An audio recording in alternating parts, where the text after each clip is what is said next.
Hello again, everyone. Truck CB Sales here with a tender report for Steve in the Carolinas on this Stryker SR-955HPC.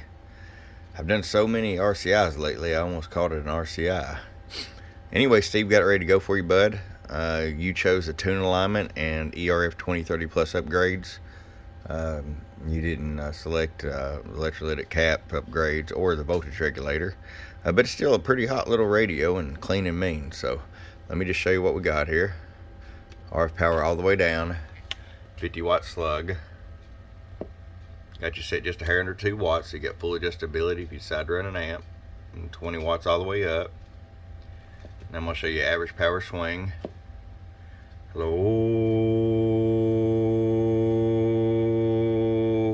50 bird, 250 watt slug and PEP. Hello, about 110. I'm gonna roll the carrier all the way down. Hello, floating around 105, 110. So it's still pretty hot, even though you didn't get the other mods. I think you're really gonna like it. It's a hot little radio, and receives really great as well. Okay, Steve, we're gonna get us over to the Carolinas, the Tar Heel country, or maybe the Wolfpack. Depends on who you're rooting for. From your friend Truck at www.truckscvsales.com. Bump bump.